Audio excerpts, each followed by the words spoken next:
तो विद्यार्थी मित्रों, આપણે અભ્યાસના 4 પ્રશ્ન આગળ ભણ્યા। હવે આગળ આપણે પ્રશ્ન 2 प्रश्नों के उत्तर दीजिए भणीशु। तो प्रश्न एक में क्या कहा है कि आपके आसपास में कौन कौन से फूल दिखाई देते हैं। तो उसका उत्तर हमारे आसपास गेंदा, चमेली, गुड़हल और चंपा के फूल दिखाई देते हैं। और दूसरा प्रश्न, प्रकृति के तत्व कौन कौन से हैं। तो प्रकृति के 5 तत्व हैं, अग्नि, जल, पृथ्वी, वायु और आकाश। और तीसरा प्रश्न, प्रकृति से हमें क्या क्या मिलता है। प्रकृति से हमें हवा, पानी और प्रकाश मिलते हैं। तरह तरह के पेड़ पौधे और फल फूल हमें प्रकृति से ही मिलते हैं। वे आगळनो प्रश्न है, जोड़ मिलाइए तो नाम और काम। तो फूल क्या करता है, खुशबू देना। सूरज गर्मी देना। दीपक अंधेरा हरना। मानव अच्छे अच्छे काम करना। और आगे 5वां प्रश्न में नीचे दिए गए शब्दों के समानार्थी शब्द कविता में से ढूंढकर वाक्य प्रयोग कीजिए। तो शब्द कौन सा है, पुष्प। पुष्प का समानार्थी शब्द क्या होगा, फूल। और इसका वाक्य में प्रयोग, मुझे फूल पसंद है।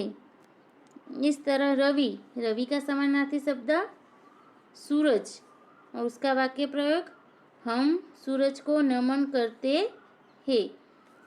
इस तरह विद्यार्थियों, आपको आगे के शब्द भूमि, मानव और दिया का समानार्थी शब्द और उसका वाक्य प्रयोग करना है। और आगे प्रश्न ब में चित्र के आधार पर 5-6 वाक्य लिखिए। ये भी आपको होमवर्क में लिखना है। और अगला प्रश्न, नीचे दिए गए शब्दों में से उचित सर्वनाम रिक्त स्थानों की पूर्ति कीजिए। तो कौंसમાં सर्वनाम आपेला छे, आप, कोई, नई, गति, क्या, पानी, अपना, कुछ।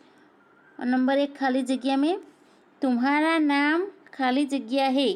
तो कौन सा सर्वनाम आएगा, क्या। तुम्हारा नाम क्या है। और दूसरी, देखो तो खाली जगह इधर ही आ रहा है। इसमें कोई सर्वनाम आएगा। देखो तो कोई इधर ही आ रहा है।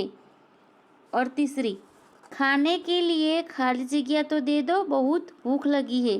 तो इसमें कुछ सर्वनाम आएगा। खाने के लिए कुछ तो दे दो, बहुत भूख लगी है। और नंबर 4 में, मैंने खाली जगह काम पूरा कर दिया।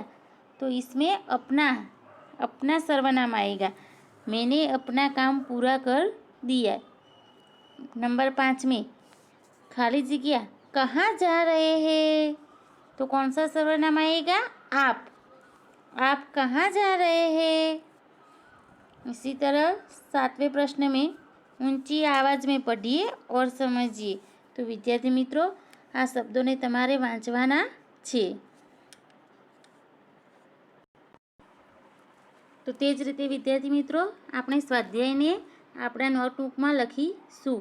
तो एमा प्रश्न 1 है, प्रश्नों के उत्तर लिखिए।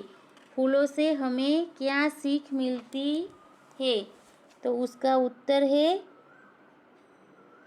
फूल हमेशा खुश रहते हैं।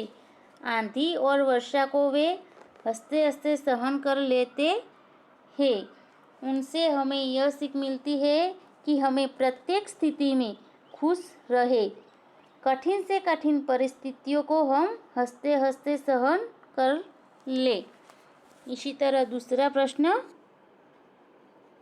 सूरज की किरणें क्या करती है। तो उत्तर, सूरज की किरणें अंधकार को दूर भगाकर सारे संसार को प्रकाशित करती है। तीसरा प्रश्न, दीपक जग को कैसे रोशन करता है? तो उत्तर, दीपक अपने हृदय को जला जला कर जग को रोशन करता है। नंबर 4, धरती को स्वच्छ और सुंदर बनाने के लिए आप क्या करेंगे? तो उसका उत्तर, धरती को स्वच्छ बनाने के लिए हम कूड़े कचरे को इधर उधर न डालकर कूड़ेदान में डालेंगे। धरती को सुंदर बनाने के लिए हम अधिक से अधिक पेड़ लगाएंगे। हम बाग और फुलवारियाँ लगाने की प्रवृत्ति में सहयोग देंगे। इस तरह 5वें प्रश्न में जग में नाम कमाने के लिए हमें क्या करना चाहिए? तो जग में नाम कमाने के लिए हमें सदा अच्छे काम करने चाहिए। दिनहीन लोगों की सेवा करनी चाहिए। તેવી જ રીતે આગળનો પ્રશ્ન 2 છે, आपकी कल्पना में जब आप किसी वस्तु का नाम लेते हैं तो उसकी तस्वीर आपके सामने आ जाती है। जरा सोचें तो उसमें संबंधित और चित्र भी मस्तिष्क में उभरने लगते हैं। उदाहरण के तौर पर घेरे के भीतर फूल शब्द का नाम लेते ही पंखुड़ियों में लिखे भाव सामने आने लगते हैं। आप इसी तरह अन्य घेरे में लिखे गए शब्द संबंधी अन्य शब्द सोचकर पंखुड़ियों में लिखे। तो અહીંયા એક ઉદાહરણ આપેલું છે। तो फूल, फूल क्या करता है? ताजगी, सुगंध, कोमलता और खुशी। इस तरह आपको ये सब शब्द लिखना है। चांद, धरती। तो देखो અહીંયા वृक्ष तो पत्तियाँ, फूल, तना और डाल। इस तरह से आपको नोटबुक में लिखना है। आगे का तीसरा प्रश्न, समान प्रास वाले शब्द पढ़िए और बोलिए। तो विद्यार्थी मित्रों, आ शब्दों ने तमारे वांचवाना छे। प्रश्न 4, निम्नलिखित शब्दों का वचन परिवर्तन करके वाक्य में प्रयोग कीजिए। तो उदाहरण અહીંયા આપેલું જ છે, लड़का।